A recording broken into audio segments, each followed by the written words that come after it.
Sahabat, perbuatan meniru merupakan aktivitas alamiah yang dilakukan manusia ketika berinteraksi dengan lingkungan di sekitarnya. Seperti halnya anak balita yang sedang belajar berbicara, mereka akan meniru ucapan orang tuanya dengan mengulang-ulang setiap kata yang didengarnya. Fitrah seorang anak untuk meniru atau mengikuti lingkungannya seperti terdapat dalam sebuah hadis. Rasulullah bersabda, setiap anak yang lahir dilahirkan di atas fitrah hingga ia fasih berbicara. Maka kedua orang tuanya lah yang menjadikannya Yahudi, Nasrani, atau Majusi. Hadis riwayat Baihaqi dan Tobroni. Pada saat dilahirkan ke dunia, anak bagaikan selembar kertas putih. Lingkunganlah yang kelak memberinya warna. Pada usia anak-anak, anak mudah sekali menyerap apa yang terjadi di sekitarnya, baik perkataan maupun perbuatan. Informasi yang diserap tersebut akan terus terekam hingga mereka kelak dewasa.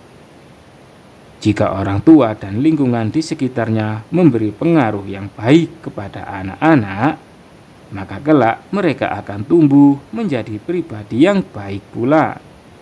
Demikian sebaliknya, jika orang tua dan lingkungannya kerap berperilaku negatif, maka sang anak akan cenderung melakukan hal yang sama.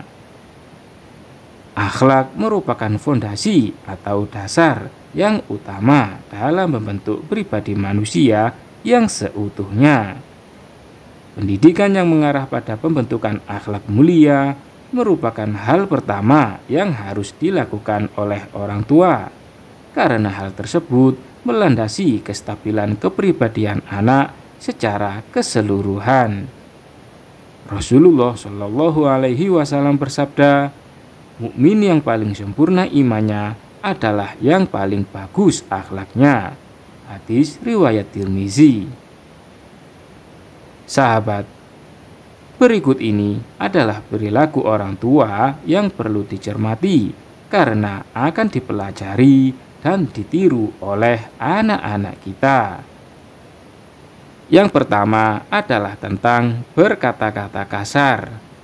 Terkadang pada situasi tertentu, misalnya saat lalu lintas macet, atau ketika sedang marah, atau saat mencari barang yang hilang tapi tidak ketemu, dan lain sebagainya yang memancing emosi kita, tanpa disadari atau tidak, terucap kata-kata kasar yang tidak sepatutnya dan didengar oleh anak-anak. Percaya atau tidak, dalam waktu singkat, anak-anak akan meniru ucapan kita. Tinggallah kita sebagai orang tuanya yang akan merasa malu. Jika mereka mengucapkan kata-kata kasar tersebut di depan banyak orang, kalaupun orang tuanya tidak pernah mengucapkan kata-kata yang kasar, biasanya anak-anak meniru teman, saudaranya, atau bahkan pembantu yang bekerja di rumah. Dari Ibnu Mas'ud radhiyallahu an, Rasulullah Shallallahu Alaihi Wasallam bersabda, orang mukmin itu bukanlah orang yang suka mencela, yang suka mengutuk, yang berperangai jahat, dan yang berlidah kotor. Hadis riwayat Tirmizi dan Al-Hakim. Yang kedua adalah tentang rasa sayang. Mengekspresikan rasa sayang orang tua kepada anak itu penting, baik secara verbal maupun perbuatan. Bagaimanakah anak-anak mengetahui bahwa mereka disayangi dan dicintai jika orang tua tidak pernah menunjukkannya?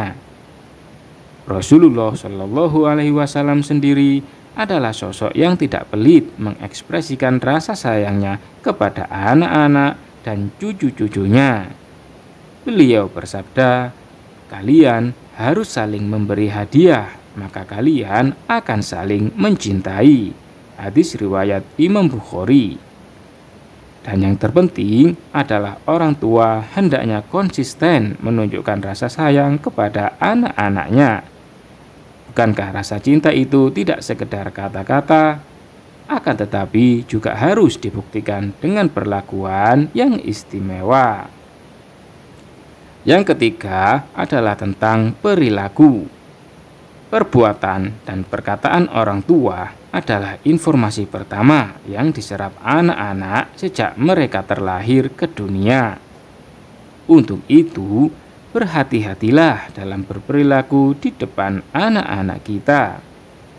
Biasakan bersikap dan beradab mulia dalam keseharian, seperti berkata jujur, menyayangi keluarga, disiplin, mengucapkan salam, membaca doa sebelum makan, makan dengan tangan kanan, mencium tangan orang yang lebih tua, dan lain sebagainya.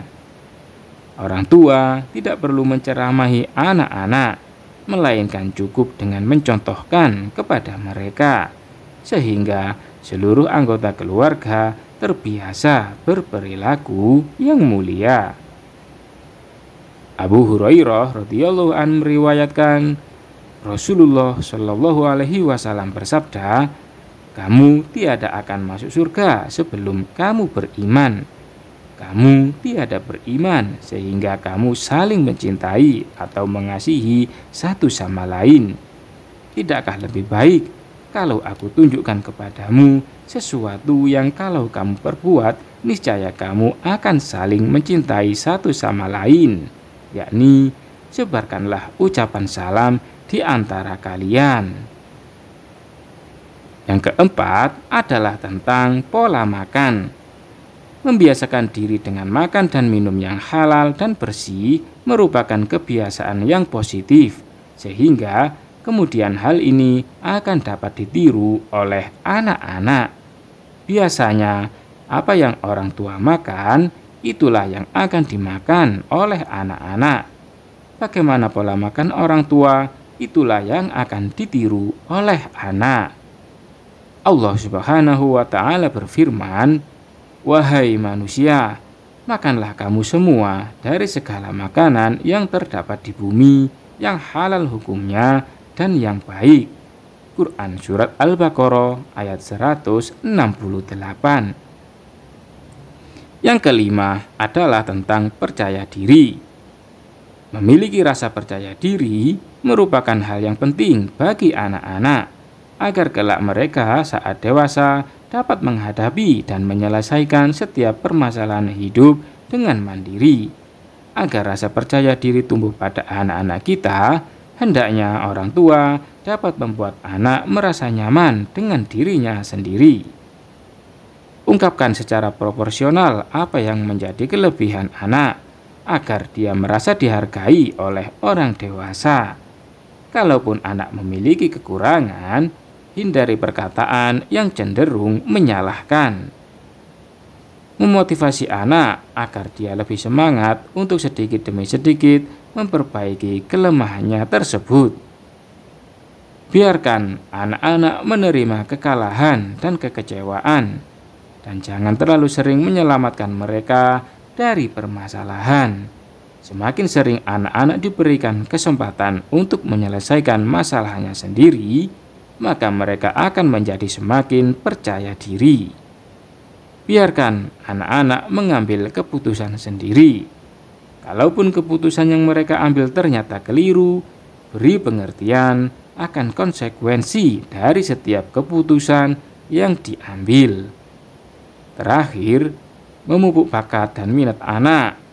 Memiliki bakat dan menampilkannya di depan teman-teman dapat menjadi sarana untuk meningkatkan rasa percaya diri pada anak.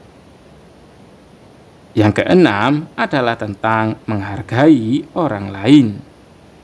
Sikap menghargai orang lain akan terbentuk jika orang tua melakukan hal yang sama. Berilah contoh kepada anak bagaimana bersikap yang santun kepada ayah dan ibu, kakak, adik, dan kepada orang lain. Rasulullah Shallallahu Alaihi Wasallam mengajarkan kepada umatnya untuk senantiasa bersikap menghargai orang yang lebih tua dan menyayangi yang lebih kecil. Bukanlah dari golongan kami mereka yang tidak menyayangi yang lebih muda dan mereka yang tidak menghormati yang lebih tua. Hadis riwayat Tirmizi. Yang ketujuh adalah tentang peduli terhadap lingkungan. Allah Subhanahu wa Ta'ala memberikan nikmat dan karunia-Nya kepada manusia berupa alam semesta dengan segala isinya, agar terpenuhi segala kebutuhan dan hidup dengan sejahtera. Oleh karena itu, sudah sepantasnya sebagai rasa syukur atas nikmat yang telah diberikan secara gratis oleh Allah, kita sebagai manusia senantiasa menjaga dan melestarikan lingkungan. Allah Subhanahu wa Ta'ala berfirman, telah tampak kerusakan di darat dan di laut disebabkan perbuatan tangan manusia, supaya Allah merasakan kepada mereka sebagian dari akibat perbuatan mereka, agar mereka kembali ke jalan yang benar. Quran Surat Ar-Rum ayat 41. Dan janganlah kamu berbuat kerusakan di muka bumi sesudah Allah memperbaikinya, dan berdoalah kepadanya dengan rasa takut tidak akan diterima dan harapan akan dikabulkan. Sesungguhnya rahmat Allah amat dekat kepada orang-orang yang berbuat baik. Quran Surat Al-A'raf ayat 56. Ada beberapa tips yang dapat dilakukan oleh para orang tua atau guru agar anak peduli dengan lingkungan, seperti memberikan pemahaman pada anak bahwa hewan dan tumbuhan juga makhluk ciptaan Allah yang harus kita sayangi dan lindungi. Kemudian mengajak anak untuk rekreasi di alam agar tumbuh rasa cinta kepada lingkungan sekitar. Kemudian mengajak anak untuk menanam pohon. Wallahu a'lam bishawab.